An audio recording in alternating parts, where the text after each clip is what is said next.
We're the book friends that think good. What does this mean for our life, for our world? Yiggity yeet, my dude. I'm happy to speak. Always happy to think. I don't know how to do that. I can look into that. Makes you sound like a book friend that can think good. It's Jack and it's Weston. BFTTGs. Yeah. Jack, I think good. Sometimes I good think, too. Makes you sound pretty good. We might want to make it more concise. We are going to attempt to grapple and answer 3 questions. Number 1, what did we learn? Number 2, what did we disagree with? And number 3, what are we going to do about it? I am ready to roll. I'm in it. Weston, my book friend, tell me, what book is it that we're thinking good about today? Today, we are talking about Atomic Habits in total. We're going nuclear. So, we are going to try and answer our 3 questions overall for this book. Yeah. And give our general thoughts and then give it a rating. Yeah. So the 3 questions: what did I learn? Where do we push back? And then what are we going to do from this book? And then we'll give it a rating. Yeah, like Weston said. All right, Weston. What did you learn from James Clear's Atomic Habits? I learned that this book is a fantastic introduction to these concepts, and I think it does a great job of doing what its intended purpose is. It gets one thinking about their own life and the little changes that we can make to improve our lives. It doesn't dive deep into many of these concepts that it mentions, but I don't think that was Clear's intentions anyway. Yeah. He isn't critiquing a lot of these ideas, but rather introducing them to people that need to be made aware of them to make self-improvement manageable. So I think that's kind of what I learned overall, is that this is a great introductory self-improvement book. Yeah. Yeah. I think I would agree with you. I think one of the things that I kept thinking about as I was reading this book is kind of oh, whoops. Whoops. I got a little nuclear on my laptop there. As I was reading this book, I kept thinking about my, I kept thinking about my college classes and how this would have fit in that scope of things. And I thought about when I was in seminary, I had some classes where I would take, we would get a stack of books and we would read all of these individual authors. And then for some classes, we would get a summary or a digest. And I kind of feel like that's what Clear does here in Atomic Habits. It's almost like a digest of habit formation or self-improvement. And I think it's well done in that regard. And if you view it that way, this is a summary, or this is a person who has studied this stuff and taken all of the gurus, all of the modern, the big hits, and kind of put them together in one place. Atomic Habits is really it. So, I mean, if you're looking for what's kind of the modern habit formation sort of ideals, or what are the sort of life hacks, and if we put them all together in one place, what does that look like? I think Atomic Habits kind of hits that, strikes that chord. So when I started to look at it that way, because like you, Weston, I think there were some areas where it was not as deep as I wanted to be in certain topics. I think I learned a lot. I learned a little bit about a lot of things in this book. And to me, the biggest takeaway and the most novel thing from Clear, because I've read some of this other stuff, I've read BJ Fogg, I've read Tiny Habits, I've read he talks a little bit about essentialism, Greg McKeown's book. I've read some of these other books, and so I think the novel idea from Clear, to me, was the 2-minute rule. And I think an excellent life hack. It's a very practical little learning, but I think if I'm looking for something that's really novel and interesting that other habit books don't get into at all, the 2-minute rule is one of those things from my perspective. All right. That's interesting. I didn't really have anything that I felt was novel. For me, it was like a bunch of good reminders is how I felt reading this book, but they're good reminders, and so, yeah. Can we sum up our disagreements succinctly? What do you think? What's maybe your biggest gripe, or either how can you do it succinctly? We can make this more concise. Yeah. I think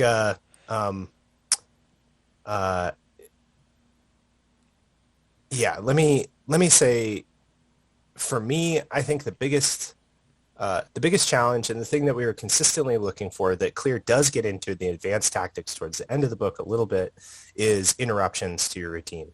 Like habit stacking, just all of the principles of this book are great, and it lends itself towards, and here's my big pushback here is like, uh, we are not automa or machines, right? We're human beings and life is very flexible and pliable. And that's literally on the last page of the book. I think that leading off with that sentiment and like incorporating that into maybe each chapter or each law would have been really helpful to see in this book. And that's probably my biggest pushback is like, okay, how do you adjust to interruptions when you're working on making it obvious? How do you adjust with interruptions when you're making it easy or satisfying? Like what happens when you disrupt those cycles, and how do you do that? I think that would have been a really, really nice addition to, like I said, every single chapter of this book, or every single law at least, to say like, okay, you get off track. Now what do you do? And that's probably my biggest pushback and where I think the biggest gap is in this book. I completely agree with you. I think I kind of had like three big ones, I guess. Okay. First one was what you said about the flexibility issue, where he doesn't really address flexibility in life and interruptions as much as I would like. The second thing that I thought about overall was um, the reflection piece that we talked about, where we thought like I think he should get into that in every law. We're going back Mm, and reflecting and getting more of that feedback loop yeah. on your habits rather than just portraying it as like go, go, go, go, go, go, go, leading to that burnout that we talked about. So I think that was an issue. Bringing back the reflection piece, I think would have been good, and like not having that is what I disagreed with. Mm, Because like we said, he mentions it at the very end of the book, and I just think that should have been kind of threaded throughout more. And then mm, the third thing that I disagreed with, or I think that this book could have improved on, or for a book that likes to claim that it's about practicality, mm, uh, most of the examples that he led the chapters with throughout this book were very, very impractical, yeah. very, very like sensational, dramatic, over the top examples that are not practical Yeah. for most One in a people. million cases, right? Like Exactly. this is meant Very to be much the every, outliers. yeah, yeah. This is meant to be the everyman's book, and the examples are things like professional, like Yeah. the champion Lakers under Riley and Magic Johnson, right? And like the The example of like the chess British prodigy cycling team, girls. chess prodigy, chess champions. Yeah, where the dad literally talked to Yeah, the wife beforehand, before they ever had kids, and said, "Hey, yeah, we're gonna have chess prodigies." Like, right. Yeah, okay, or society changing public health measures, like yeah, all things that are like this is major in scope. yes, yeah. So I thought his examples could have been more real life or more accessible. Hmm. So, what are we gonna do about it, man? What are we gonna do What are about we it? gonna do about it? Yeah, I talked about this in chapter 20 when we reviewed it at the end of the book, but I think coming from this book, um, it's impossible to like digest everything you read, especially if you read often. And so I think I'm taking a very simple thing from this. I have mentioned, my wife and I already do this reflection exercise of what do I want to keep doing, start doing, stop doing. And then I mentioned adding in that additional question of how am I getting 1% better, or where am I at danger of getting 1% worse, and what am I going to do about it? And then I think I'm going to keep this book on my shelf, um, or maybe print out that chart from the conclusion and put it on my desk or by my desk for a little while, and just kind of ponder those things as I'm examining habits or practices that I want to pick up throughout the year, and look at them like, oh, I really want to improve in this. How do I make it obvious, maybe? Or like, I really want to stop doing this. How do I make that unattractive? So I think those are my two takeaways from this book is using the laws as another reference point for when I'm trying to make improvements in my life or changes. And then using reflection in terms of, marginal gains, marginal losses, and thinking about that more critically in my life. I think that this book did a good job of driving home the importance of that. And that's really the title, right? Atomic Habits, Tiny Changes. So I think that's what I'm taking. Yeah, I think those are great, and I think the two things that I really want to take is I'm going to set up a habit tracking chart.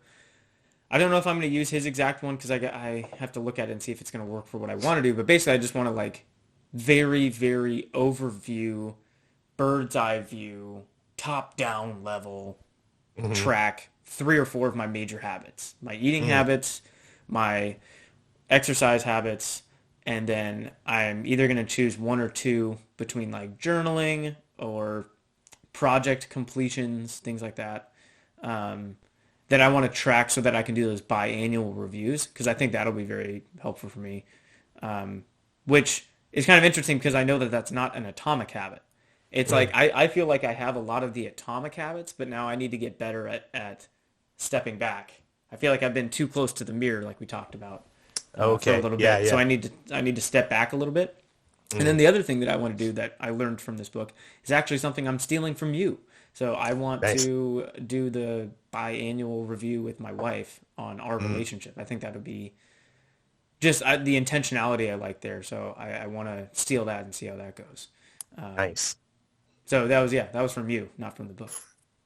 Sweet. Well, James Clear pulled it out of me, so kudos to him. If someone asked you, "Hey, Atomic Habits, what's that?" What would you say? And I'll go first. Here's what I would say. I would say I like this book. If I'll keep it on my shelf and be referring to it. If you haven't read much in self-improvement or habit formation, this is where you should start. I think this book made me think fabulously, and I would tremendously recommend it to others, especially those I see interested in self-improvement but who don't know where to start. This was not a difficult read, but overall, I would say a lightly terrific read. There were many a topic that I wanted Clear to dive into more, but then he just stopped short. There were also conclusions he drew that I thought were straight up wrong, but for the targets, gratifying. I think this book stops just short of glorious. I would call it tremendous. I think this is a book that you should have on your shelf. You should read at some point in your life. Read it at a stage in your life where you're ready to make some changes and you need some help. Clear will give you lots of opportunities to do that. He'll give you some examples. He'll give you some different laws. And I think that depending on the time in your life when you pick up this book, this has the potential to make some serious change in your life, help you make the changes that you're looking to make. So I would give it a tremendous rating. It's not quite glorious to me, but we'll see if something can bridge that gap. Thank you for joining us, book friends. Next week on the BFTTG pod, Jack and Weston, they're thinking good some more with you, our book friends. Check out the show notes or the description, comment section for a link to the book and any articles that we talk about in the show. Bye-bye, book friends. Bye for this time, guys. Do a good thing today. I love you. Love you too, dude.